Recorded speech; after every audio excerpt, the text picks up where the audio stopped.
Alors, ce qui a été entendu selon des règles un peu aléatoires, c'est que je commençais à poser les premières questions, mais juste en préalable, toutes les questions que je vais poser sont posées par quelqu'un qui n'a jamais été en prison.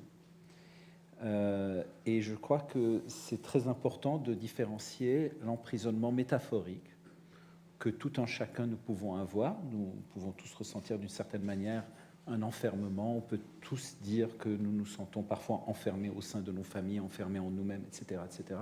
Et l'expérience métaphorique a sa valeur, mais je tiens à dire pour ma part que je n'oserais en aucun cas la comparer, l'égaler à l'expérience concrète du corps emprisonné dans un espace. Et que cette expérience-là, moi, je ne l'ai pas connue, et ne l'ayant pas connue, je parle donc justement de cet extérieur qui a été évoqué tout à l'heure dans la chanson. Et donc toutes les questions que je vais poser sont posées de cet endroit-là. Et je tiens à le dire parce que je m'en voudrais absolument d'avoir la prétention de témoigner de quelque chose dont je ne peux pas témoigner. Et mes questions sont parties de ce sentiment-là. Alors, première question, elle fait le pont peut-être entre ce qui m'occupe mes journées durant, l'écriture, la parole des acteurs. Je dirige un théâtre où le mot spectateur a un sens. Je dirige un théâtre dans une époque où tout devient client. Avant, lorsque vous preniez un avion, vous étiez des voyageurs. Aujourd'hui, vous êtes des clients. Ça n'a pas beaucoup d'importance pour beaucoup de monde, mais pour moi, ça l'est énormément. Je trouve que le mot voyageur est plus juste. Et donc, le mot spectateur l'est aussi, tout comme le mot prisonnier l'est aussi. Mais peut-être que si nous ne faisons pas attention, peut-être bientôt les prisonniers deviendront aussi des clients. Je dirige une institution. Le Théâtre national de la Colline est une institution. La prison aussi est une institution. Donc, que veut dire ce mot institution ? Et en partant de ça, je me suis posé la question des mots, l'importance des mots, de la sémantique. Si on dit que la parole libère, on dit ça, hein, la parole libère, j'ai parlé, ça m'a fait du bien, j'ai écrit, ça m'a fait du bien, je me suis libéré par la parole. La parole libère. Alors si la parole libère, les mots sont importants. Si les mots ne sont pas importants, alors la parole ne libère pas. Mais si la parole libère, c'est que c'est important, les mots. Et les mots justes sont importants. Et je me suis posé la question de la sémantique, des mots qu'on utilise pour parler des prisonniers, des prisons, incarcération, toute cette sémantique-là, quel effet elle a sur la compréhension que ceux qui n'ont pas connu la prison, ou ceux qui sont loin de cette réalité-là, quelle importance les mots que l'on utilise dans les médias, dans les journaux, à peu près partout, comment elle finit par affecter la vision que l'on a de ce monde-là. En d'autres termes, c'est un peu ma première question, est-ce que les mots pour désigner la réalité sont importants et est-ce que cette conscience-là existe et est-ce qu'on y travaille et est-ce que c'est important, voilà, ou alors ça n'a pas d'importance? C'est redoutable. Avant d'essayer de répondre à la question, je voudrais remercier aussi Annette pour ses mots, remercier ceux qui nous accueillent, dire combien le rôle de Prison Insider est important, parce que je pense que chacun d'entre nous, sans doute, rêve de voir évoluer le système carcéral. Et un des moteurs d'évolution du système carcéral, c'est de transposer d'une prison à l'autre des expériences positives qui se font. Et les prisons ne se parlent pas. Jamais. Même dans un pays comme le nôtre, et a fortiori d'un pays à l'autre.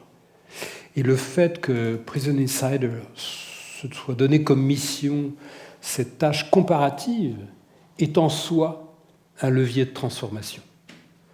Et donc, par conséquent, j'attache du prix à ce que fait cette association. Et ça serait formidable que vous puissiez aussi comprendre ça et la soutenir, chacun d'entre vous. Les mots de la prison.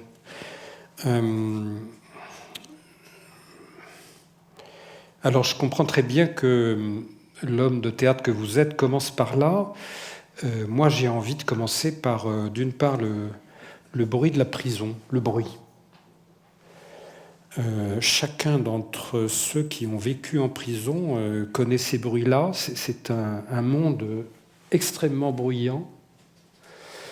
Il y a le claquement des grilles, il y a le bruit des clés dans les vieilles prisons, il y a les barreaux qu'on vérifie tous les jours pour savoir s'ils sont passés. Ça fait un bruit extrêmement particulier, la tige de fer qu'on balade sur les barreaux. Donc la prison, c'est une suite de bruits très caractéristiques qu'on n'entend jamais ailleurs, répétitifs, avec aussi les hurlements le jour, la nuit, etc. Et donc tout ça, c'est d'abord cette espèce de jaillissement des entrailles, là, voilà, de la machinerie humaine aussi. La prison, c'est d'abord ça. Ensuite, il y a le silence de la prison, qui n'est pas tout à fait incompatible avec ce que je viens de dire sur le bruit, c'est-à-dire la parole qui ne peut pas s'exprimer, parce que c'est difficile de parler, parce que chaque mot a son importance et peut se retourner contre vous, parce qu'on sait tout de vous, parce que c'est inutile de demander quoi que ce soit, parce qu'on n'aura pas satisfaction, parce qu'on s'est usé à demander des choses et on y a renoncé depuis, parce qu'on prend trop de risques à faire des confidences. Je me trouvais un jour à la sortie d'une prison, puis je vois un détenu, c'était le jour de sa libération, chanté tout à l'heure, et je fais une réflexion idiote à ce gars qui sortait, je lui dis vous avez laissé des choses pour les copains, parce que la tradition en prison, c'est de laisser ce qu'on a comme affaire en cellule. Et il me répond du tac au tac, en prison, on n'a pas d'amis. Donc si on n'a pas d'amis, on ne parle pas beaucoup. On parle autrement en prison. On parle par le corps. Le corps parle énormément. Pour les femmes, c'est l'aménorrhée. Pour les hommes, c'est la perte de dents. Moi, j'ai vu un chef d'entreprise une fois en prison qui avait quasiment plus de dents. C'est aussi les marques qu'on se fait sur le corps. Les taillades des avant-bras ou sur l'estomac, etc. Parce qu'on n'a pas les mots pour le dire, comme disait un bouquin bien connu. Donc la prison, c'est aussi ce silence-là, et puis ces marques du corps, ce langage du corps qui prime souvent. Alors il y a enfin les mots du dedans et les mots du dehors, pour reprendre la distinction qui était faite aussi dans la chanson, les mots de l'intérieur, les mots de l'extérieur.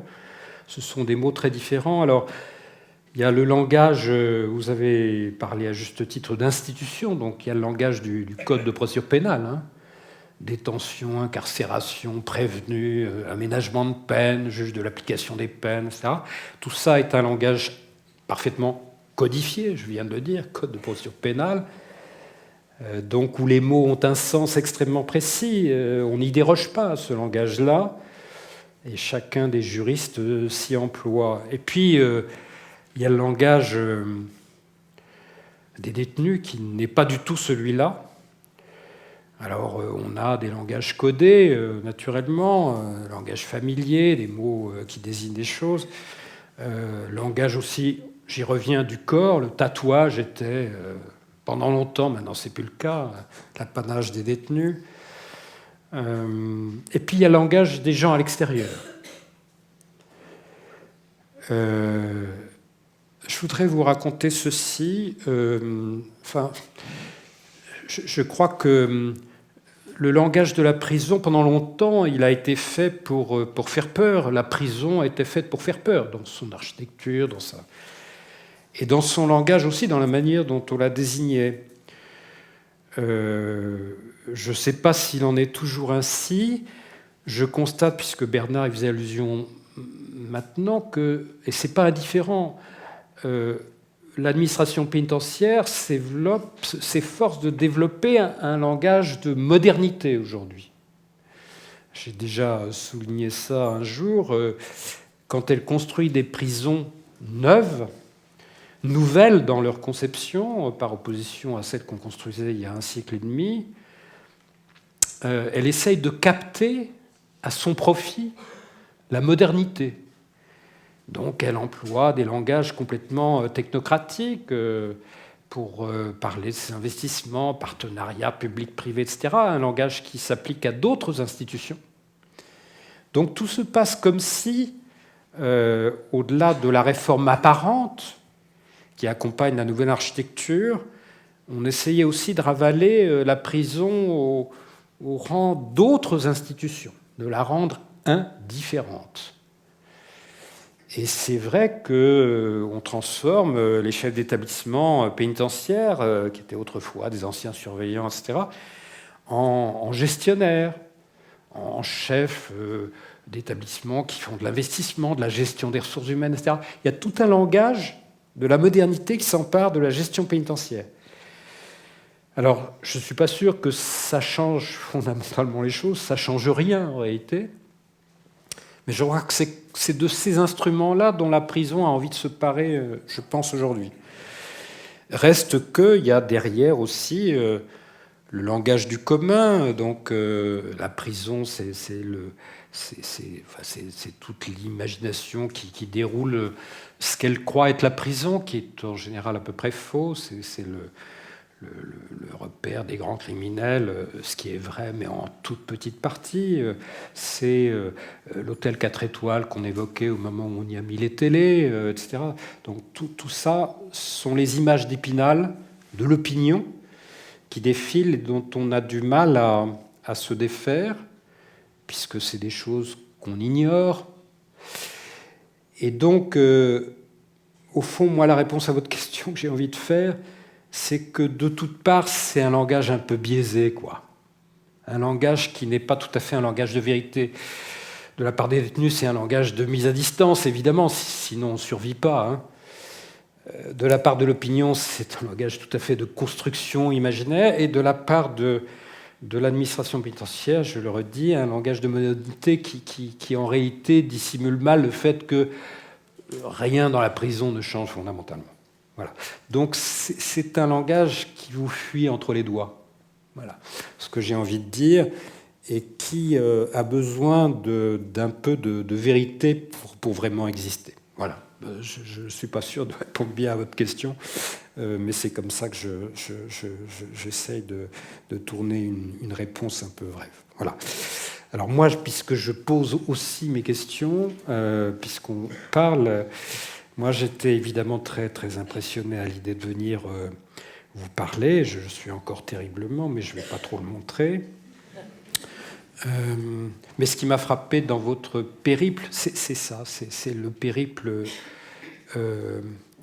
entre différentes cultures que vous avez eu la chance de parcourir. Culture arabe, culture d'Amérique du Nord, culture européenne. Malgré vous d'ailleurs, puisque vous êtes un exilé d'abord, avec le poids que signifie ce terme pour moi en tout cas. Vous allez nous dire si ça veut dire quelque chose pour vous. Mais la question que j'avais envie de vous poser, est-ce que vous avez l'impression d'appréhender un peu plus d'universalité comme ça, voilà. Nous sommes engoncés au fond, sans le vouloir, dans notre manière d'être, de parler, française. Nous en sommes fiers d'ailleurs souvent, peut-être à juste titre.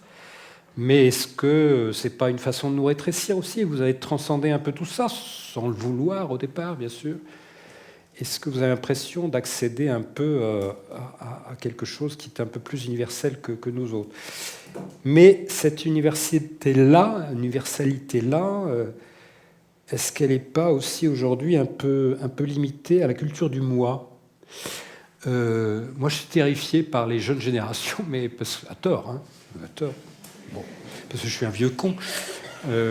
Mais je vais y revenir sans doute après, mais je trouve que pour nous, l'esprit collectif avait terriblement de sens. Est-ce qu'aujourd'hui on ne recherche pas le salut dans ce que peut offrir la technologie à chacun? Voilà. Bon, donc, universalité d'un côté, et puis est-ce que cette universalité-là ne conduit pas au culte du moi? Voilà. C'est facile, non?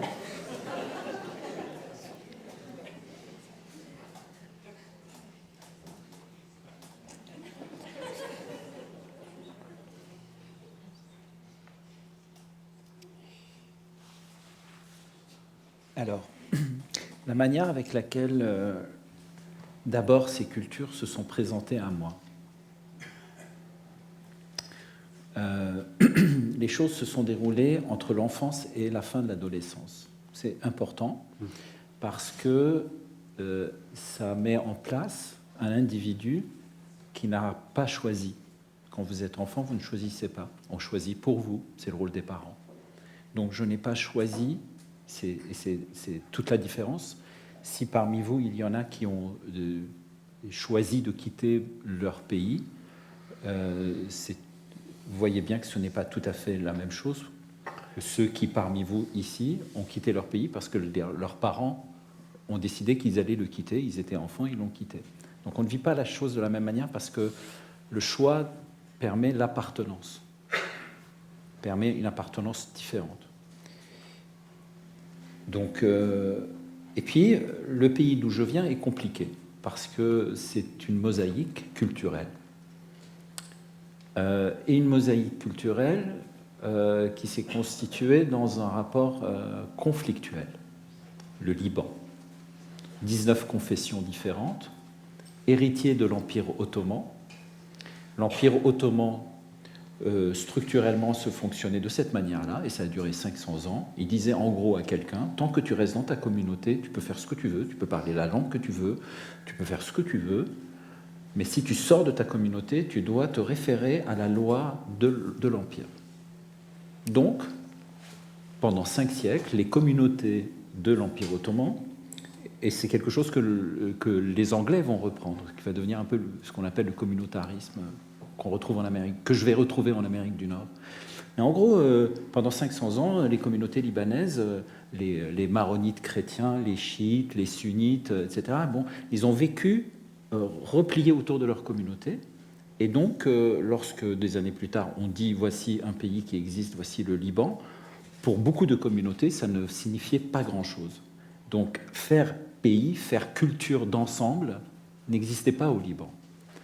Et comme c'était en plus dans un caractère conflictuel, les communautés n'ont pas arrêté de se faire la guerre, de s'égorger les unes des autres. On a grandi aussi, pour ma part, j'ai grandi dans un rapport de détestation de tout ce qui n'était pas comme moi. Pourtant, par des parents super aimants, beaucoup d'amour, mais avec beaucoup d'amour, on m'a appris à détester l'autre. Et je l'ai fait. J'ai détesté tout ce qui n'était pas moi. J'ai détesté le palestinien comme jamais, j'ai détesté le chiite comme jamais, le sunnite comme jamais, le druze, c'est pire. J'ai détesté l'israélien, j'ai détesté le juif, etc., etc.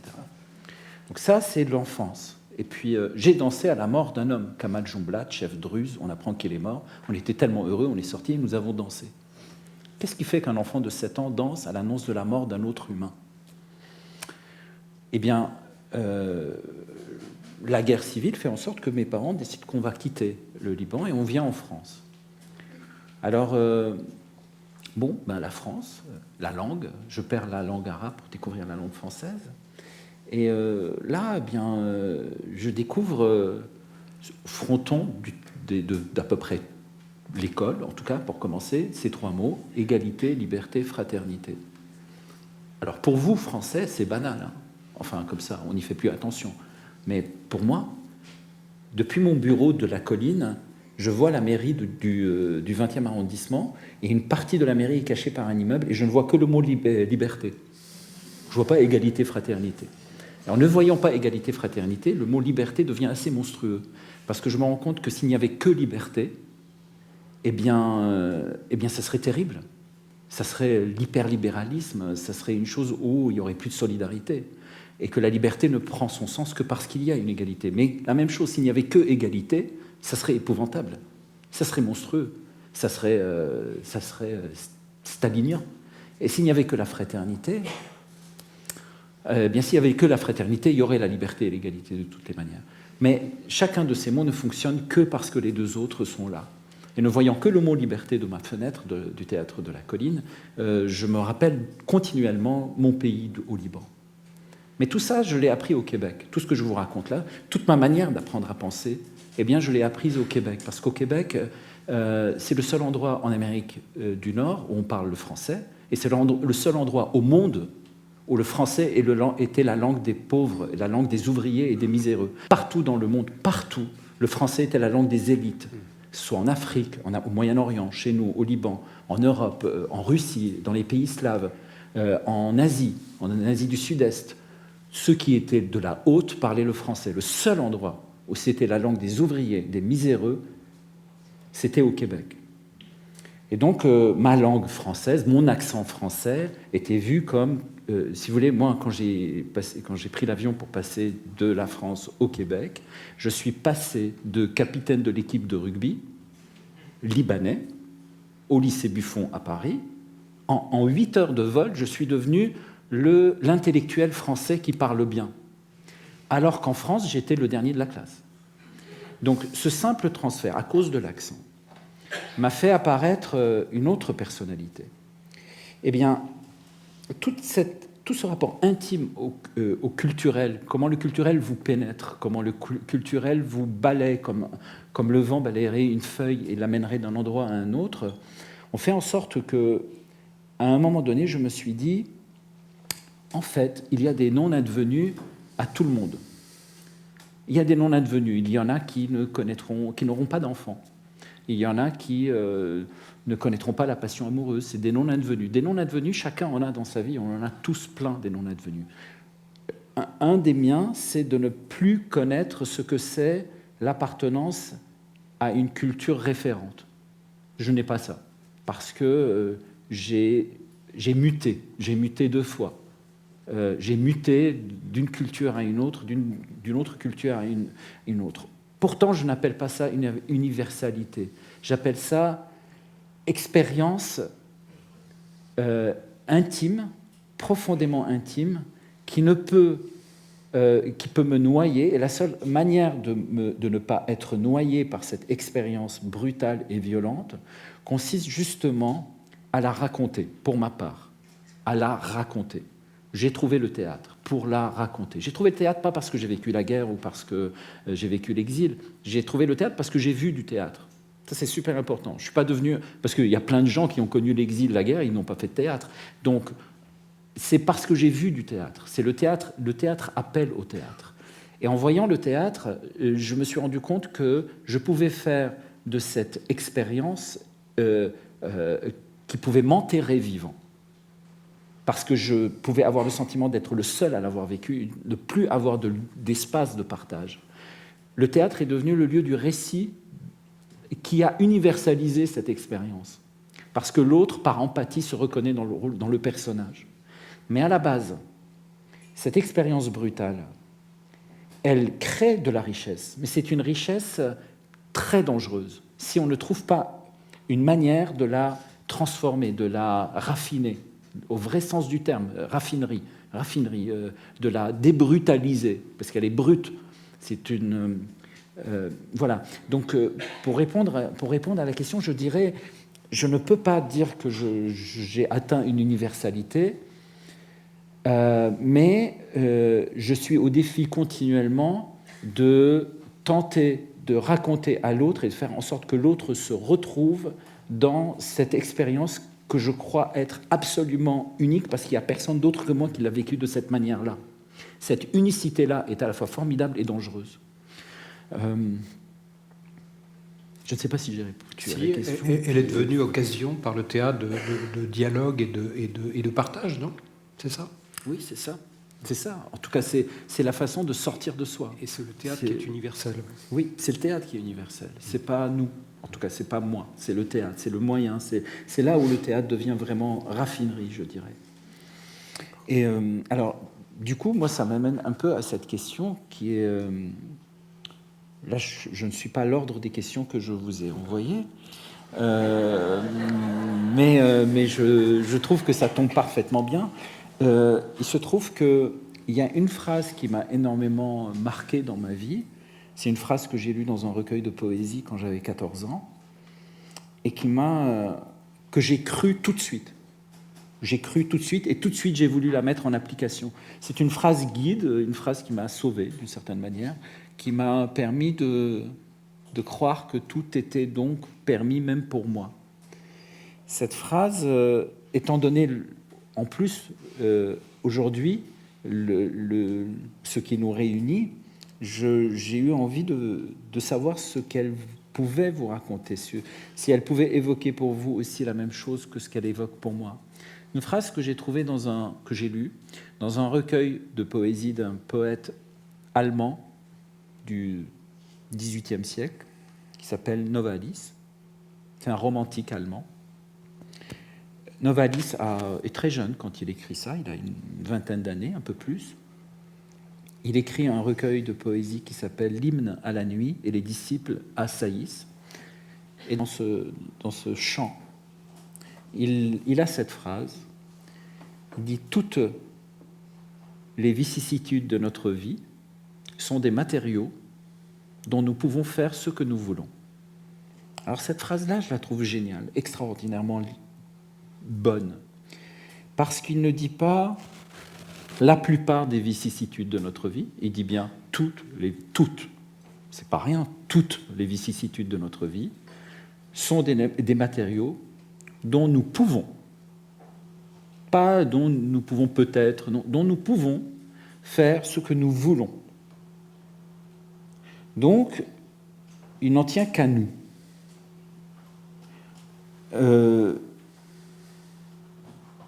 Et j'ai vraiment, véritablement envie de vous poser cette question. Quelle plus grande vicissitude que la perte de la liberté ? Est-ce que toutes les vicissitudes, est-ce que vous êtes d'accord ? Ou est-ce qu'il y a des vicissitudes qui ne peuvent pas être des matériaux, qui ne peuvent mener à rien ? Je pense que il appartient à chacun, en effet, d'essayer de vivre cette phrase. Et je ne suis pas sûr qu'il soit donné à tout le monde de répondre positivement. Moi, je suis très touché, comme tout le monde ici, par le poids des malheurs qui s'accablent sur un certain nombre de gens. 5 millions de pauvres dans ce pays, 3 millions de chômeurs, suivant les décomptes officiels, mais bien davantage, des solitudes à n'en plus finir. Et comment est-ce qu'on peut transformer tout ça ? Et comme vous l'avez dit, la prison est une situation aussi difficile. Alors, Annette a répondu tout à l'heure à la question. Elle a dit faire en sorte que nos souffrances, je ne suis pas sûr que ce soit les mots exacts, qu'elle me le pardonne, soient la source de notre liberté. On rencontre des détenus comme ça, et peut-être que d'ailleurs Louis en est un exemple. J'en ai vu un autre, 2 autres, mais j'ai vu aussi des gens qui n'ont pas pu résister à la privation de liberté. Il y a, ça s'appelle un sobriquet en détention, peu importe, des gens qui sont incapables de supporter la détention et qui s'abandonnent et qui se laissent aller à une espèce d'état végétatif en détention. Alors, les cellules sont dans un état épouvantable, ils passent la journée sur leur couchette au milieu de la crasse, etc. Les surveillants n'osent même plus rentrer. Ça, c'est une attitude, alors, qui est celle de quelqu'un qui a été vaincu par la privation de liberté. Et puis, il y a tous ceux qui essayent de surnager comme ils le peuvent à l'océan de la misère, mais qui n'y arrivent pas et qui sont brisés par la prison. Le nombre de gens que j'ai vus sortir, non pas ivres de joie le jour de la libération, mais ployés sous le fardeau des malheurs qu'ils avaient eus en détention est quand même considérable. Et puis il y a ceux qui sortent aussi révoltés. Bon, je crois que c'est une minorité, ceux qui arrivent à se révolter, parce qu'il faut être fort pour arriver à ça. Alors la révolte peut être utile, elle peut être très dangereuse aussi. Moi j'ai vu un petit gars dans une maison centrale qui a commencé avec 3 ans de détention pour vol aggravé, et puis qui aujourd'hui doit en être à 27 ans de condamnation parce qu'il s'est révolté et que voilà, il a été condamné à chaque épisode de ses révoltes. La dernière, c'était une prise d'otage à une nouvelle maison centrale du côté de l'ouest de la France. Et il a pris 8 années supplémentaires. Bon, et donc révoltes qui peuvent conduire à quoi, est-ce que cet homme qui s'appelle Rachid va finir sa vie comme ça, fort de révolte, par ne plus pouvoir sortir du tout? Et donc je crois que tourner des choses en positif, c'est possible, à la condition d'avoir une sacrée volonté, peut-être aussi, je crois beaucoup à l'aide de tiers dans ce cas-là.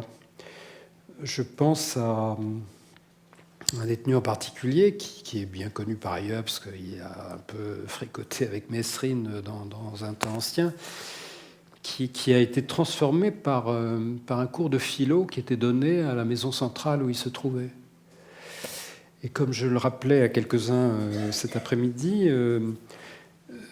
ce cours de philo, c'est comme l'aurait été probablement un théâtre en détention, ça a été une découverte formidable de l'expression de soi.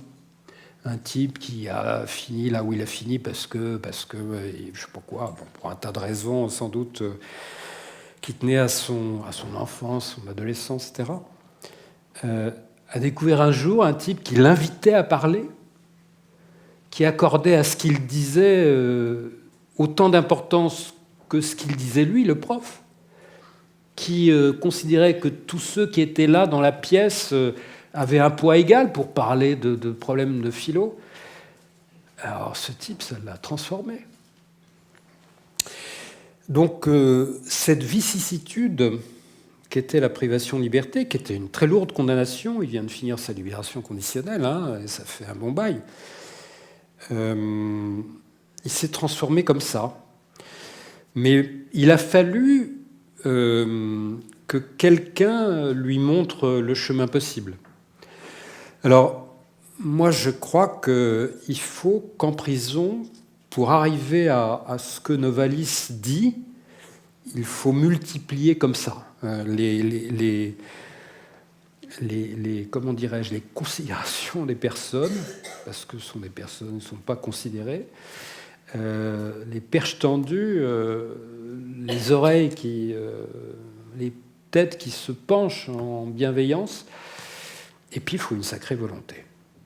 Parce que tout le système carcéral... moi, je connais aussi un autre détenu, je crois que j'ai cité ça un jour dans un film qu'on a tourné, qui écrivait à l'inverse de cet homme que je viens d'évoquer, le copain de Mesrine. Moi, j'ai essayé, au début de ma période carcérale, de faire tout ce qui était offert, les activités, le travail, le machin, puis je me suis ramassé des gamelles à chaque fois. Donc j'ai compris, m'écrivait-il, maintenant, je fais le canard, j'attends que ça se passe. Je suis recroquevillé dans mon coin, et j'attends comme ça la date de ma libération. Bon, c'est le contraire. Et donc je pense que pour arriver à vivre Novalis, et moi je crois en effet, et Annette nous l'a dit aussi qu'elle y croyait, donc il faut y croire, mais il faut quand même un sacré concours de volonté, et puis il faut qu'il y ait un jour. Ça peut être un surveillant qui va apporter ça. Pierre Botton, qui est bien connu par ailleurs, dit « moi c'est un surveillant qui m'a sauvé la vie », etc. Donc ça peut être n'importe qui, ça peut être voilà. Mais quand on est tout seul, c'est quand même sacrément difficile. Donc moi je crois que il faut une volonté, puis il faut l'encouragement de quelqu'un à des gens qui ne sont pas très très aimés en détention, il faut quand même le dire. Je crois que la pire des vicissitudes, c'est de ne pas être aimé. Et la prison, ce n'est pas un grand système d'amour. Moi, je vais revenir aussi à ce que vous disiez tout à l'heure sur le théâtre, comme expression de vous et comme expression de partage et donc d'essai d'aller à l'universalité. Et je vais revenir aussi aux générations dont on parlait tout à l'heure. Je pensais alors au théâtre qu'on suivait beaucoup, c'est vous dire mon âge avancé, qui était celui de Camus et d'autres. Et à ce moment-là, tous les problèmes de ce théâtre-là portaient autour de l'engagement et des conséquences, etc. Bon, pour nous, de cette génération qui est celle des années 60-70, la notion d'engagement, je l'ai dit tout à l'heure, de vie collective, avait un sens très fort. Et moi, j'ai envie de vous demander qu'est-ce que ce mot veut dire encore pour le théâtre aujourd'hui, pour l'expression artistique en général aujourd'hui. Est-ce qu'il a encore un sens? Est-ce que c'est le même qu'il y a 40 ans ou 50 ans? Sinon, quel est-il? Quelle force a l'écriture théâtrale aujourd'hui pour changer notre monde? Voilà ce que j'ai envie de vous demander. Question idiote, mais question qui me travaille parce que, pour rejoindre le début de mes propos tout à l'heure, les malheurs accablent quand même le monde aujourd'hui. Voilà. Définitivement, ce n'est pas du tout la même chose. Et ce n'est pas la même chose par aussi défiance peut-être aussi par rapport justement à votre génération. C'est-à-dire que je crois, en tout cas, moi je suis né en 68, pas en mai, mais en octobre. Tout raté. Voilà. Je suis né donc l'année de cette révolution, qui a été aussi de ces révolutions qui ont eu comme désir de changer le monde. Et j'ai grandi avec moi, et puis, enfin, ça c'est quelque chose qu'on partage quand même beaucoup entre nous, avec le sentiment que continuellement quelque chose de plus âgé que nous disait « N'ayant pas réussi nous, vous ne réussirez pas vous, donc n'essayez pas ». Et cette condescendance, je dirais, a été en plus doublée d'une absence de transmission. La génération de mes parents n'a pas voulu nous transmettre, ne trouvait pas important de nous transmettre, a voulu pour toutes sortes de bonnes raisons et de mauvaises raisons ne pas nous accabler par le poids de quelque chose, mais a fait silence. Et donc on s'est retrouvé à notre âge avec la génération qui nous suit, pris en sandwich, si vous voulez, entre une génération qui nous dit n'essayez pas, et une autre génération qui nous dit mais qu'est-ce qui s'est passé? Et je ne veux pas faire de généralité, mais grosso modo, je dirais que cette génération née au début des années 70 est une génération obsédée par la question de la transmission. On se demande, mais attends, on est né à la fin de on est arrivé au monde à la fin de la guerre d'Algérie, pendant la guerre du Vietnam, ensuite il y a eu la guerre du Liban ensuite l'Iran contre l'Irak, ensuite la guerre en une ex-Yougoslavie, ensuite on a grandi, on est devenu, ensuite les massacres du Rwanda, ensuite le 11 septembre, les intifadas, mais qu'est-ce que c'est que ce monde? Et quand on demande qu'est-ce que c'est que ce monde, on n'a pas de transmission, on n'a pas de récit, il y en a peu de récits. Et puis surtout, ce qu'on a, c'est de toutes les manières, vous ne réussirez pas là où nous avons échoué. Donc on a dû réinventer quelque chose, et puis la génération qui nous suit est plus inventive encore que nous, plus libre encore que nous, plus libre et plus insupportable, entre guillemets, que nous, parce que ceux qui aujourd'hui ont 20 ans, à notre regard, à nous, semblent totalement superficiels. On les voit, ils s'en foutent, ils ont l'air superficiels. Vous les mettez dans un autobus pour aller leur faire visiter le camp d'extermination d'Auschwitz pour leur donner un peu de conscience. Et dans l'autobus qui les conduit vers ce camp-là, eh bien, ils rigolent, ils jouent aux vidéos, etc. Bon, à un moment donné, on se fâche. Je dis, mais vous n'avez donc pas conscience de l'endroit où on vous conduit? Et cette réponse extraordinaire dit, la conscience qu'on a n'est pas celle que tu veux qu'on ait. Alors, calme-toi. Et on découvre petit à petit qu'ils ont inventé, qu'ils sont en train d'inventer quelque chose de beaucoup plus, peut-être plus solide, beaucoup plus solidaire de leur manière, à leur façon, avec les outils qu'ils ont, qui sont extraordinairement efficaces et qu'ils utilisent d'une manière absolument spectaculaire, mais face à une problématique beaucoup plus grande qui fait en sorte que quand on leur parle de théâtre, d'art, de philosophie, ils nous disent oui, c'est bien, mais à quoi ça va me servir quand le monde va s'écrouler, quand je ne saurai plus, quand dans 20 ans, dans 20 ans, plus personne ne pourra... Enfin, la viande va devenir un objet de luxe. Nous allons tous devenir végétariens. Nous n'avons pas le choix parce que le cheptel australien crée autant de pollution avec les gaz que la plupart des bétonneuses qui existent dans le monde. C'est-à-dire que véritablement, nous sommes face à une réalité écologique qu'elle soit réelle ou pas, en tout cas, qui soucie profondément cette génération-là et qui se demande qu'est-ce que nous avons à inventer maintenant pour faire face à ces catastrophes qui vont arriver. Alors, le théâtre, oui, c'est bien sympathique, mais le monde tombe, le monde chute, et quand on regarde les politiques aujourd'hui, les oracles, pour parler en termes tragiques, les oracles sont tout de même assez clairs sur les 40 prochaines années, que ce soit sur le réchauffement, soit sur toutes ces catastrophes qui semblent apparaître tels des oracles. Les oracles ne semblent pas écouter. Et ils en sont profondément conscients. Et leur engagement, je crois, en tout cas de ce que j'observe, de ce que je vois lorsque je les accueille au théâtre, lorsque je leur donne la parole, il est à cet endroit-là. Il est un endroit qui n'est plus du tout celui de Camus, je dirais.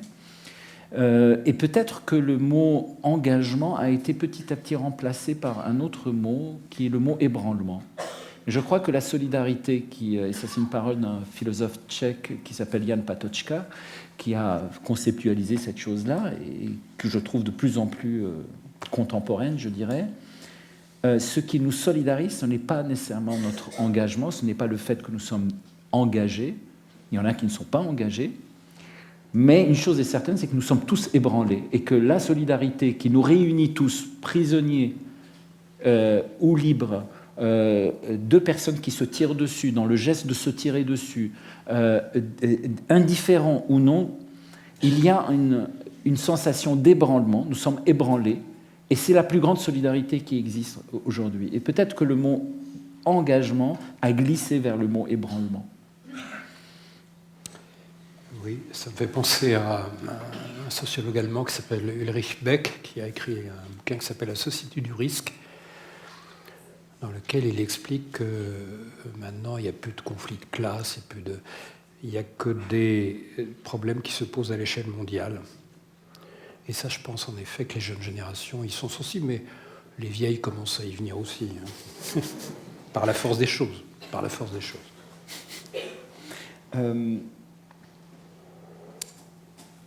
Moi, en fait, la question, je crois que c'était la question une question qui est très importante pour moi, que j'avais envie de vous poser. C'est chez vous. Alors, c'est une question intime, mais vous y répondrez évidemment suivant le chemin que vous désirez. Chez vous, comment s'est passé enfant l'éveil à la notion de justice et d'injustice? Je sais par exemple qu'une des choses qui m'a tiré les larmes des yeux quand j'étais enfant, c'est je pense que je l'avais lu, on me l'avait lu, c'est dans Les Misérables, lorsque on attrape Jean Valjean au début, Et les policiers découvrent, enfin les gendarmes découvrent dans ses affaires ce qu'il a, la coupe qu'il avait volée au curé qu'il avait si accueilli, oui. Voilà, hospitalièrement accueilli. Et puis il le ramène donc au curé et les gendarmes lui disent voilà, regardez ce qu'on a trouvé chez ce voyou. Et puis il sort, et puis Jean Valjean a ce regard où il voit bien qu'il est pris complètement en flagrant délit. Et puis le curé, il dit mais Jean, enfin monsieur, je sais pas comment il l'appelle, mais je vous avais donné les deux. Pourquoi vous n'en avez pris qu'un? Vous êtes vraiment trop bon. Voilà, je vous le redonne. Je suis content qu'on vous ait ramené au moins pour ça. Pourquoi vous n'avez pas pris les 2 coupes que je vous avais offertes? Et ça, je pense, moi, quand j'avais lu ça pour la première fois, quand j'avais découvert ça, ça m'avait profondément ému, profondément touché. Dans le rapport justement de justice et d'injustice, il a commis un geste injuste, et puis voilà qu'il est en une phrase, non seulement consolé, je dirais, mais transformé. Et Jean Valjean devient Jean Valjean.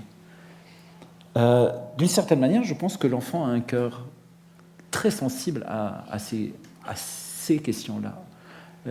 L'enfant de 6 ans, de 5 ans, de 7 ans. Comment ça s'est passé chez vous, cette découverte de la notion de justice, d'injustice? Et comment s'est passé le chemin qui vous a fait faire ce choix de devenir ce que vous êtes? Et comment se fait ce chemin-là? Et après avoir été... Enfin, vous avez été très proche du monde politique. Est-ce que cet enfant que vous avez été a été désenchanté par le monde politique, par le fait qu'il n'a pas réussi à transformer le monde que vous vouliez transformer? Ou au contraire, est-ce que vous pensez que le plus de choses possibles ont été faites? Est-ce qu'il y a eu des enchantements par rapport à l'enfance, ou au contraire, combat, bataille? Le regard qu'on porte sur soi est toujours un peu compliqué et un peu biaisé en tout cas. Mais chacun, je crois, d'entre nous a en effet eu un jour, à l'âge que vous avez dit, des lectures comme ça qui l'ont bouleversé. Hein. Moi, j'étais pas assez intellectuel pour Les Misérables, mais c'était Hector Malot qui, sans famille, etc. Enfin, tout. Moi, j'étais dans une famille sage, et donc Victor Hugo était un peu gauchiste, et donc on préférait Hector Malot, mais qui était en réalité plus socialiste que Victor Hugo encore, mais on ne le savait pas sans doute chez moi. Donc Sans famille, oui, j'ai pleuré sur Sans famille. Bon. Il y a les lectures qui vous forment. Je crois que j'étais un enfant qui lisait beaucoup, c'est ce qu'on me disait. Mais il y a aussi les faits de la vie. Alors, moi, j'étais dans une famille, je l'ai dit, sage et rangée. J'habitais plutôt des quartiers, les beaux quartiers, comme disait Aragon. Et un jour, c'était déjà beaucoup plus tard, ça. Je crois que je devais avoir 14 ans ou 15 ans. C'était en 1961, le soir, tard. On a entendu une espèce de mouvement dans la rue. Et c'était des malheureux Algériens qui venaient de Nanterre à l'appel du FLN, le 17 octobre, pour manifester pour la paix en Algérie dans Paris. Un Paris qu'ils ne connaissaient pas. Ils se retrouvaient là sans l'avoir voulu, pourchassés par des gendarmes mobiles. Et ce petit troupeau, parce que toute cette manif avait été dispersée en petits troupeaux, apeurés, ne disaient rien, fuyaient les gendarmes qui, eux, criaient et tapaient fort.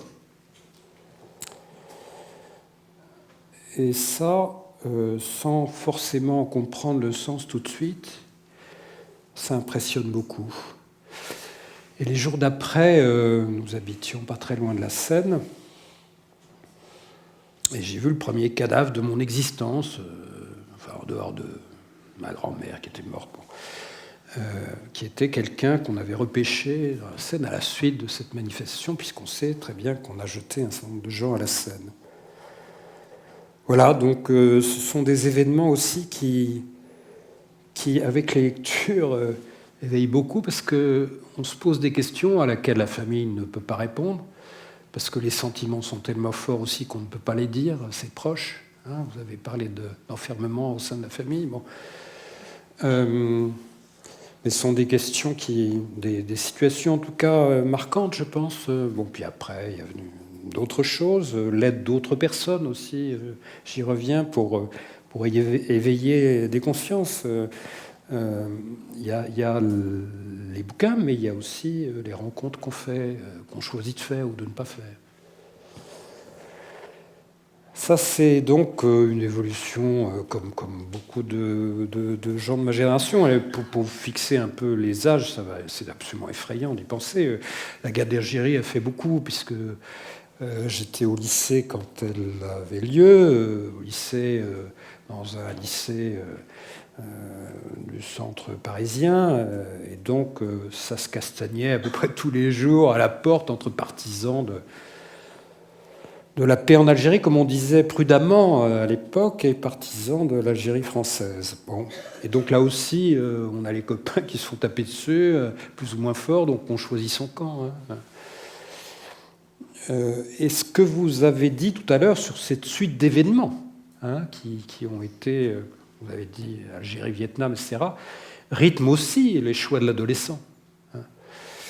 Il faut prendre parti à ce moment-là. En tout cas, c'était des situations ou des moments, peut-être que ça l'est encore aujourd'hui, où on ne peut pas rester hors de ça. On était dans des moments et dans des lieux où on ne pouvait pas rester en dehors. Donc voilà, on fait ses choix et le reste vient tout seul. Hein. Bon.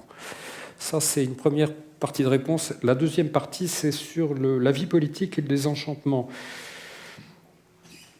Alors, moi, je sais qu'il est de bon ton de brocarder les hommes politiques et les femmes politiques. Prudence, aujourd'hui, il faut dire, les femmes, toujours. Et puis, dans le langage aussi convenu d'aujourd'hui, il faut ajouter tout le respect qu'on a pour les forces de sécurité. Hein. Bon, ça fait partie d'un même ensemble. Bon. Moi, j'ai beaucoup de respect pour la vie politique parce que j'ai commencé à connaître la vie politique pas avec les ministres, etc. C'est venu beaucoup plus loin, ça, mais par les tracts, les dimanches, les jours de marché, les affiches qu'on colle avec la colle qu'on se fout partout, etc., sur les murs. Bon, et donc, j'ai eu des idées de la vie politique qui étaient assez basiques au départ et qui étaient des lieux aussi vous avez évoqué ce terme tout à l'heure, un peu galvaudé, mais très très fort dans ces cas-là, de fraternité. Hein, fraternité de lutte pour quelque chose auquel on croit tous, dans des conditions souvent inconfortables, les pots de colle, je l'ai dit, les vieilles bagnoles, les inconforts de circuler au milieu de la nuit pour essayer d'éviter les flics, et puis les gars de l'équipe adverse qui collent aussi. Bon. Donc tout ça, ça forge quelqu'un quand même, je ne dis pas ça de moi. Hein. Et donc j'ai eu de la vie politique un aperçu qui était plutôt très, très personnalisant. Alors après, c'est venu très très longtemps après, ça, l'apparat, la vie politique, les heures de la République, comme on dit, qui sont largement illusoires. Hein, parce qu'on voit que ça à la télé, les tapis rouges et les gardes républicains dessus. Bon. Et puis après, on découvre que derrière, c'est comme les décors de théâtre, quoi. Bon. Il faut arracher je ne sais quel crédit pour avoir des rames de papier en nombre suffisant, etc. Je ne participe pas au concert de discrédit des hommes et des femmes politiques. La plupart d'entre eux que j'ai connus sont des gens qui n'ont pas manqué ni à la droiture, ni à la vérité. Ils ont fait ce qu'ils ont pu, dans les limites extrêmes d'un pouvoir qui aujourd'hui se dissout dans un tas de choses, la mondialisation, les médias, etc. Tout ça étant aussi un enfermement terrible. Hein. Mais je peux lui rendre hommage. J'ai eu la chance d'approcher Jacques Delors. On n'a pas tous les jours la chance d'approcher des gens comme ça. Donc je ne me suis pas plaint. J'ai eu un autre ministre aussi qui était très très bien. Voilà. Et tous ces gens-là m'ont appris aussi beaucoup de choses. Moi, j'ai travaillé avec un ministre de l'Intérieur qui était un des rares hommes politiques à lire énormément. Bon, ça fait plaisir, Jean Valjean, etc. Mais pas seulement. Donc, moi, j'ai trouvé beaucoup de gens bien supérieurs à ce qu'on en disait d'habitude. Voilà. C'est pas du tout habituel ce que je dis là, mais je manquerais à la vérité de ne pas le dire. Et enfin, moi, je crois encore beaucoup à la vie politique basique. Je crois encore beaucoup à... Alors, j'ai bien entendu ce que vous avez dit. Engagement, ébranlement, peu importe, mais je crois beaucoup à la chose collective. Et si je parlais de ma crainte de l'individualisme tout à l'heure, c'est bien à cause de ça. Je ne voudrais pas que dans un planète Terre qui est en effet un peu menacée, il y a des planches de salut individuelles. Moi, j'ai envie de prise en charge collective. Et je crois encore beaucoup à ça. Et moi, ce que je vois aujourd'hui me donne plutôt, au contraire, l'idée de continuer, tant que je pourrais, à me bagarrer pour que les choses évoluent. En prison, parce qu'en prison, c'est vraiment dur, quoi.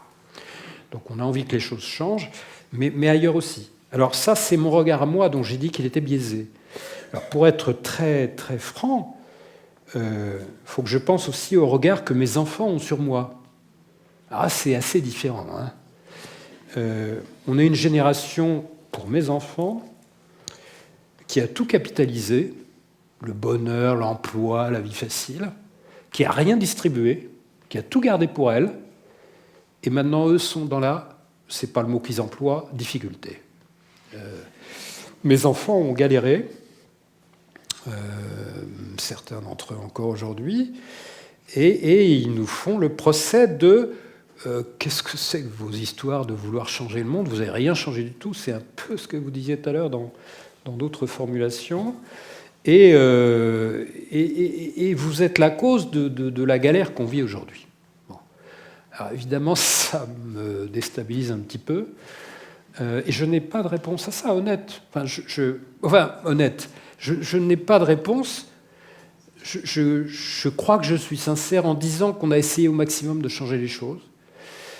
Je suis en effet navré de constater que, comme disait le cinéaste italien, c'est plutôt le monde qui nous a changé que nous qui avons changé le monde.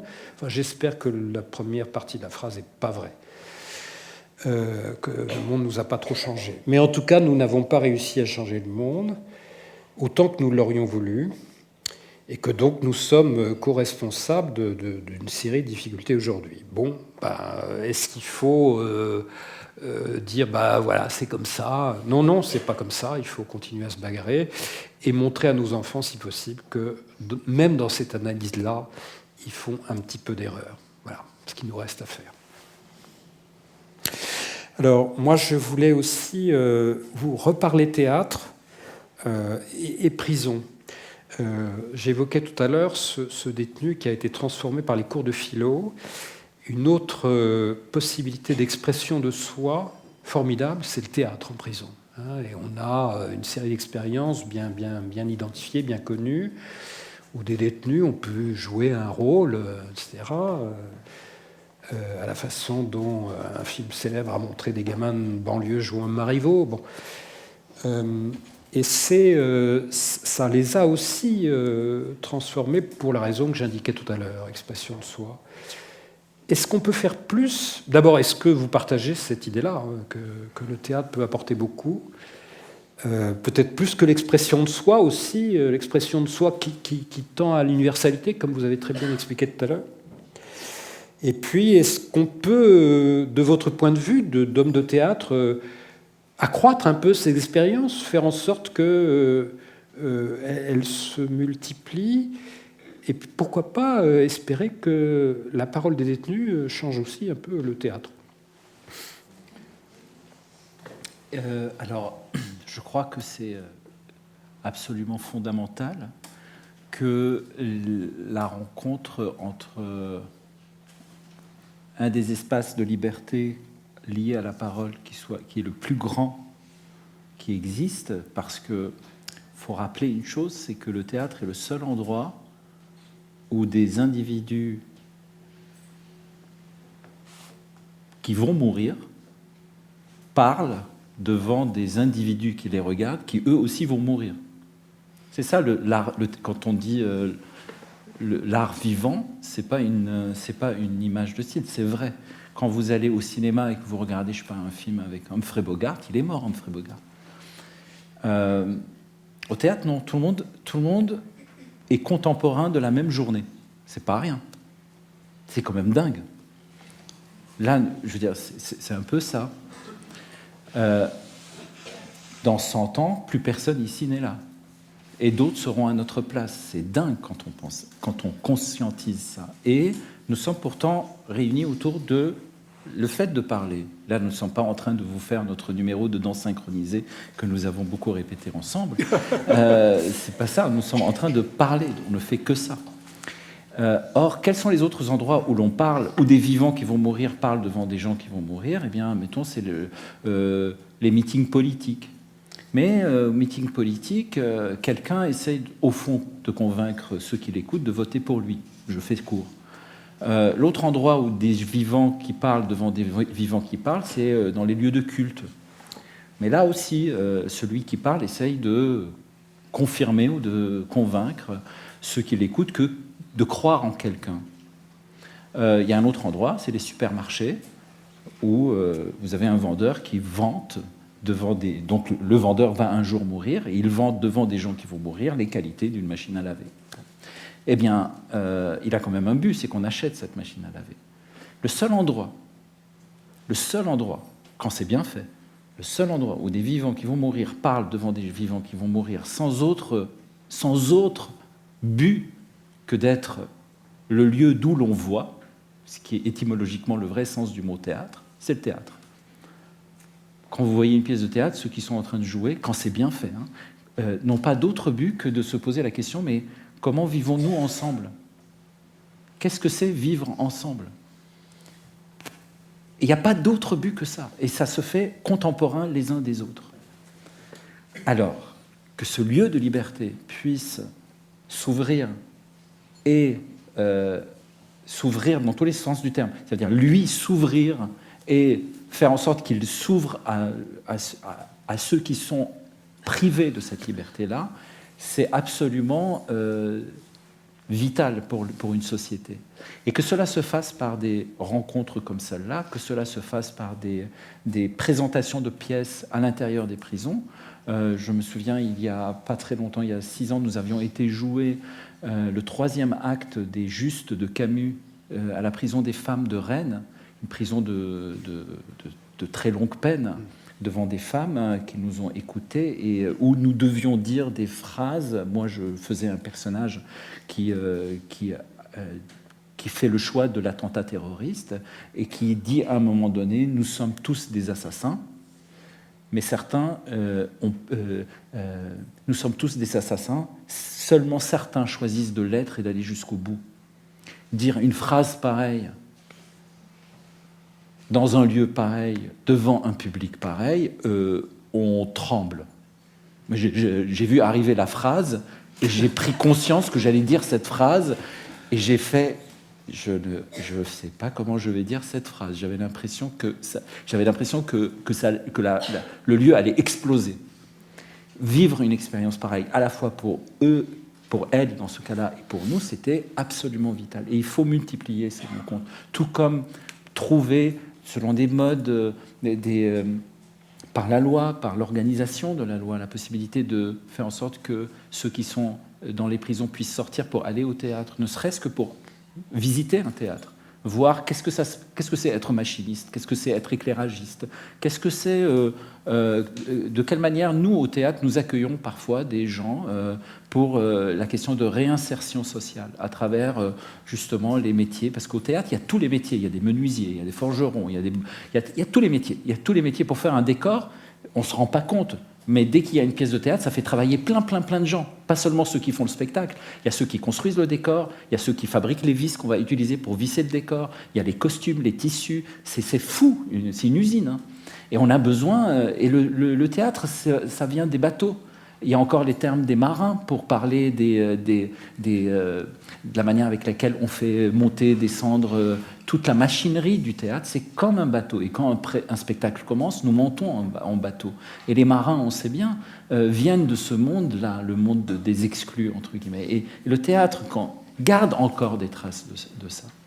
Donc je crois, oui, qu'il faut passer par l'insertion sociale auprès des équipes, auprès de ceux qui, sortant de prison, peuvent trouver au théâtre un havre. Et quel endroit de plus? On passe notre temps assis autour d'une pièce de théâtre à travailler sur les bas-fonds de Gorky. Eh bien, comme acteur, on passe notre temps à se dire « Ah ouais, ce personnage est absolument formidable ». Eh bien, si ce personnage absolument formidable que je vais jouer vient à rentrer dans la salle de répétition, alors qu'il vient de sortir de prison, je ne vais quand même pas lui dire « Ah non, dehors, je ne vous parle pas, mais qu'est-ce que j'aime mon personnage ?» On ne peut pas être dans cette contradiction. Donc nécessairement, le théâtre est le lieu qui, par définition, s'ouvre à tous les personnages, doit s'ouvrir à tous les personnages. Et partant de là, oui, insertion professionnelle, accueil comme public, mais aussi donner parole, écouter, monter sur le plateau, mais aller dans la siège. Toutes ces possibilités-là doivent nécessairement être encouragées, et plus le théâtre a des moyens, plus il peut le faire. Donc ça, c'est une chose. Maintenant, je voudrais profiter de cette question pour vous parler d'un autre angle, qui est celui du public, maintenant. Moi, j'ai vécu une expérience absolument insensée, avec un prisonnier très célèbre. Un ex-prisonnier, on va dire, très célèbre, puisque au moment où on vit cette aventure, il a fini sa peine. Ce prisonnier très célèbre, chanteur rock de son état, star absolue en France, je l'ai engagé pour faire la musique d'un spectacle qui s'appelle Des femmes. Trilogie de 3 tragédies de Sophocle, Antigone, Électre et les Trachiniennes. Sophocle passe son temps à répéter une chose: ne présume pas de toi, ne présume pas. C'est la première erreur que tu peux faire. Ne dis jamais, moi je ne tuerai jamais personne, c'est le début. Ne présume pas. Ne dites jamais qu'un homme fut heureux tant qu'il n'a pas vécu la dernière journée de sa vie. Ne présumez pas. Donc, on fait le spectacle et ça a soulevé un peu ce que j'appelle une sorte de vague d'indignation, dont une bonne partie, pas toute la partie, avait des indignations réelles, sincères et profondes qu'on a dû écouter, avec lesquelles on a dû échanger et qui a donné à des fruits à des rencontres extraordinaires. Mais une majorité des indignations, je dirais que c'était des indignations vertueuses. C'est-à-dire l'indignation de ceux qui s'indignent, et s'indignant se rassurent de ne pas être cet assassin-là, parce que justement, on s'indigne. Et recouvrant quelque chose qu'on pourrait appeler le retour du refoulé, c'est-à-dire refoulant dans des tas de choses, et trouvant là l'occasion de rejeter un tas de choses, que ce soit par les lieux d'opinion, par les lettres, par les menaces de mort, etc., qu'on a pu recevoir. Or, nous jouions Sophocle. Et Sophocle dit « La démocratie, c'est formidable, mais vous allez devoir gérer l'opinion.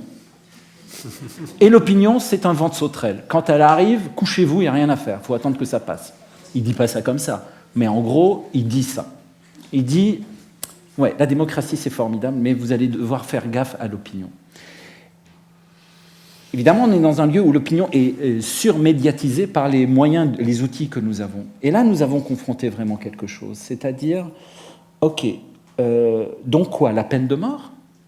Donc quoi, la peine de mort? Et là, on était devant une situation où il y avait, au fond, une situation où on devait choisir. Est-ce que je mets la morale avant la justice, ou est-ce que je sacrifie la morale au profit de la justice, ou est-ce que je sacrifie la justice au profit de la morale? En gros, symboliquement, j'avais tort de faire monter Bertrand Cantat sur le plateau des théâtres et de lui faire jouer le chœur grec et de le faire chanter. Symboliquement, j'avais tort. Mais au niveau de la loi et de la justice, j'avais tout à fait raison. Je n'entravais aucune règle. J'avais le droit de le faire. Donc, est-ce que je sacrifie la justice au profit du symbole, ou au contraire, est-ce que je sacrifie le symbole au profit de la justice?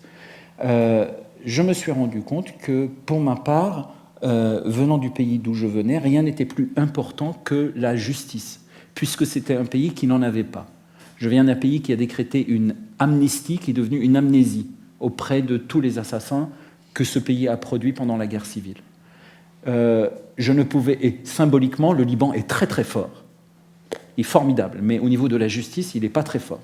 Et je ne pouvais pas, à ce moment-là, faire ce choix-là. Mais ça a été pour moi un endroit où, justement, c'est là où je me suis rapproché le plus possible de manière très très près, non pas de la prison, mais de l'après-prison, et auprès d'un prisonnier particulier. Parce que vraiment, être star, c'est une vraie cochonnerie, hein, je le souhaite à personne, vraiment.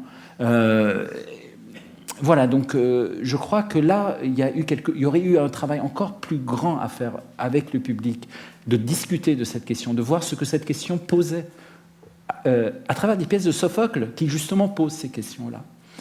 Donc je pense que c'est dans les deux sens. C'est pas seulement ce que le théâtre peut faire auprès des prisonniers, mais qu'est-ce que les prisonniers peuvent faire auprès du public et comment le public a à faire un chemin autour de cette question du symbole et de la justice. Ce que vous dites, je complète un petit peu, mais à ma manière, vos propos, par une lecture que j'ai faite il n'y a pas tellement longtemps, qui est un livre qu'un prof de socio a écrit, qui s'appelle « Retour à Reims », oui. Qui est un prof qui a deux caractéristiques. Il est d'origine ouvrière et il est homosexuel. Et il y a à la fin du livre, c'est votre indignation contre Bertrand Cantat qui lui fait penser, quelques très belles pages où il raconte comment, étant homosexuel, il a été insulté, vilipendé à partir de son adolescence, traité de tous les noms que l'on connaît bien pour qualifier les homosexuels. Et il a dit, moi je me suis constitué, ça rejoint ce qu'on disait tout à l'heure sur l'enfance et l'adolescence, je me suis constitué comme être insulté. Et puis il demande après, mais pourquoi ce discours de haine ? Et il dit, je n'ai pas vraiment de réponse à cette question-là. Et moi, je fais le lien, mais même si vous ne le faites pas, avec la manière dont avec ce que vous avez dit très justement entre la distinction morale-justice. Et je voudrais qu'on regarde bien la manière dont précisément, dont on qualifie les personnes détenues. Ce sont des gens qui ont été condamnés par la justice parce qu'ils ont fait une bêtise, etc. Très bien. Est-ce qu'on doit pour autant les insulter, les vilipender comme on le faisait de cet homme-là homosexuel? Je n'en suis pas certain. Et donc, je crois que parler de la prison, c'est parler de Bertrand Cantat, en l'occurrence, parler des homosexuels, c'est inventorier nos discours de haine. On a tous, il y a tous des gens qu'on déteste. Vous avez commencé sur ce thème tout à l'heure, de la détestation. Et je crois qu'aujourd'hui, notre monde nécessite qu'on réfléchisse soigneusement à ça, à sa propre attitude, à savoir qui on déteste et pourquoi. Il y a aujourd'hui, dans notre pays, une propagation de discours de haine. Il y a des résultats électoraux qui inquiètent, enfin moi qui m'inquiète en tout cas. Et je crois que des épisodes comme celui que vous racontez, comme celui que raconte superbement, lisez ces pages à la fin du bouquin de Didier Ribon, dans son livre, amène à réfléchir. Voilà. On nous fait signe. Faut arrêter ? Oui ? Alors je vais vous poser une question, comme ça va vous permettre... Commencez juste à s'échauffer. Ça va vous permettre de conclure. Est-ce que la prison est transformable ? Est-ce qu'il y a des... Vous avez parlé tout à l'heure de ces méga... Bernard a parlé tout à l'heure de ces méga... centres carcéraux qui sont donc terribles. Est-ce qu'il y a... pourtant, moi, j'ai déjà lu, j'ai déjà entendu, j'ai déjà vu des documentaires auprès de ce qu'on pourrait appeler, moi c'est la manière avec laquelle je l'ai appelé, de prison alternative, où le prisonnier est, bien que prisonnier, est amené à agir, à être actif dans sa vie, cultiver, construire, être dehors, être à l'intérieur, tout en que être privé de liberté ne signifie pas être torturé, mais être privé de liberté, ça veut dire être concilié un temps à un endroit pour, oui, rendre sa dette, mais de manière active, puisque pas mort. Puisqu'à partir du moment où on décrète qu'on ne le met pas à mort, alors à ce moment-là, il est toujours à l'intérieur du cercle des vivants. Étant toujours à l'intérieur du cercle des vivants, alors il se doit d'être actif. Et ces prisons-là, j'ai l'impression de ne plus en avoir entendu parler, comme si elles avaient disparu. Ont-elles été un échec ? Ou ont-elles tout simplement été politiquement difficilement défendables auprès justement de l'opinion? Qu'est-ce qu'on fait? Mais on leur offre des colonies de vacances, etc., etc. Enfin, tout ce discours-là. Et vers quel... vers où allons-nous? Et est-ce qu'il y a un front qui tente de résister contre ces méga-prisons-là? Alors ça appelle plusieurs réponses, mais je vais essayer de faire bref pour ne pas ennuyer l'auditoire. Premièrement, moi, ma conviction profonde, c'est qu'il n'y a aucune prison qui soit heureuse. Voilà, ça c'est clair. Et la privation de liberté, Annette nous l'a chanté tout à l'heure, vue de l'extérieur, mais elle a dit qu'elle aussi, on l'incarcérait, c'est profondément juste ça. Il n'y a pas de prison heureuse, et par conséquent, voilà. Ça fait 2 siècles que la prison existe, un peu plus, en France en tout cas, dans la plupart des pays d'Europe. Ça fait 2 siècles qu'on essaie de la réformer. Et d'une certaine manière, c'est une utopie. Je veux dire, parce que ce bonheur carcéral n'arrivera jamais. Il faut en être conscient. Ceci étant, il y a prison et prison. Moi, je fais... en ce moment, enfin depuis quelques mois, une formation au Maroc à des Marocains qui travaillent dans le domaine des droits de l'homme, et un certain nombre d'entre eux sont passés par la case prison du prédécesseur du roi actuel du Maroc, qui n'était pas tout à fait un tendre, et dans les prisons, on n'était pas très tendre non plus. Et il y a des gens qu'on voit avec des mâchoires déformées, des doigts... bon, parce qu'ils ont été torturés, voilà. Et donc, il y a des corps, là aussi, qui témoignent de la violence carcérale. En France, on n'en est pas là. Mais il y a quand même, je l'ai dit tout à l'heure, je n'y reviens pas, des gens brisés aussi. Pas leurs doigts, pas leurs mâchoires, mais leur être même. Bon, c'est pas mieux. Alors, il y a d'autres prisons, sans doute, où on peut mobiliser la personne dans l'espoir de... le réinsérer. Il y a la prison paresseuse qui consiste à dire, moi, je me contente de garder la personne jusqu'à sa libération. Cette prison paresseuse, on l'a vécue quand même 1 siècle et demi en France, jusqu'en 1945. Et c'est en 1945 seulement qu'on s'est dit, ah ben non, il faudrait peut-être penser à la réinsertion. C'est un terme d'aujourd'hui, on ne disait pas comme ça à l'époque, à la réinsertion de la personne le jour où elle sera libérée. Donc, depuis 1945, on est censé travailler à la réinsertion des personnes. Et donc ce que vous dites rentre dans ce sens-là, bien entendu.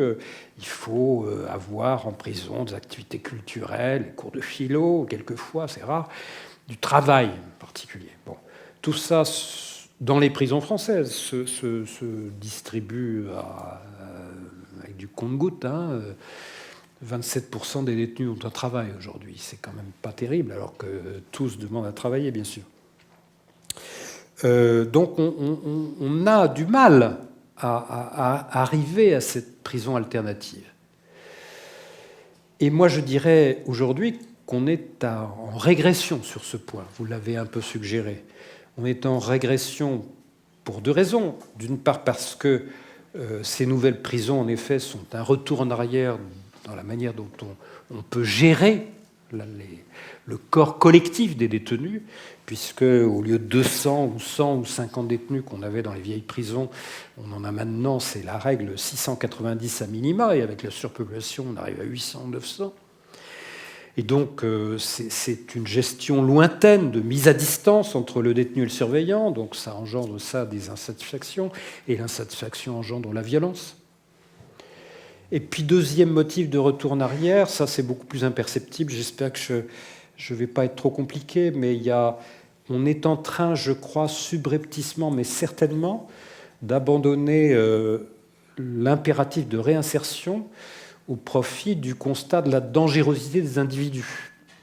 Et la loi nous impose désormais, c'est une loi de réforme qui dit ça, la loi pénitentiaire de 2009, dit pour déterminer le régime de détention, on va se caler sur la personnalité de la personne qu'on incarcère, de l'individu qu'on incarcère, et notamment sur sa dangerosité.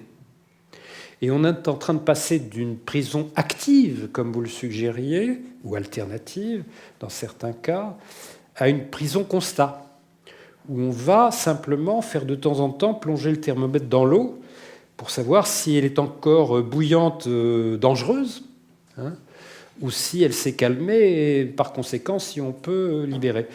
Et la frontière n'est plus tellement maintenant entre prison et libération et dehors. La frontière est entre prison et puis surveillance qui va continuer à la prison ou pleine liberté. Et la surveillance continuera, la loi rétention de sûreté est là quand même, pour dire que vous êtes toujours dangereux, donc on vous met un fil à la patte.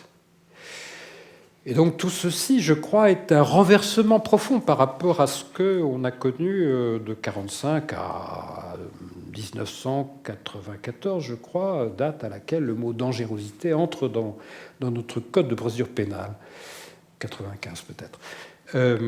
Donc tout ça est en évolution, mais je crois qu'on est en train de revenir en arrière. Alors voilà, donc on peut inventer d'autres modèles de prison. Il y a d'autres pays d'Europe qui en ont inventé. Il y a en France une prison qui est une prison sans mur, qui se trouve en Corse, à Casabiande, qui est une exploitation agricole, où les gens soignent les animaux, font pousser des cultures, et il n'y a pas de mur.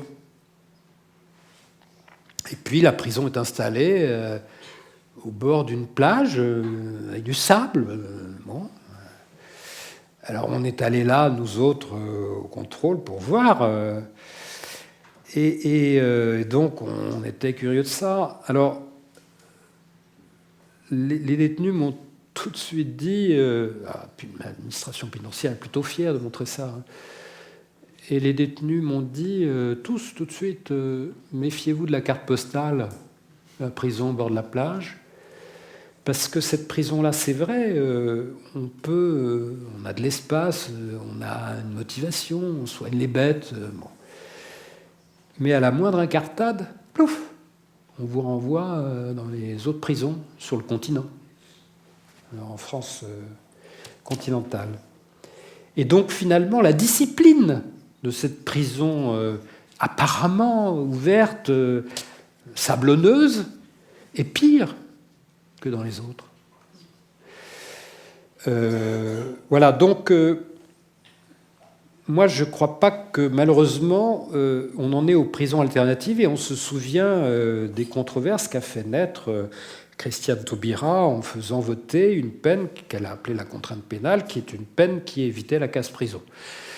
Je crois qu'il y a aujourd'hui toute une pression, Bernard l'a dit en commençant tout à l'heure, toute une pression de l'opinion qui conduit à affirmer qu'un bon gouvernement, c'est celui qui enferme davantage.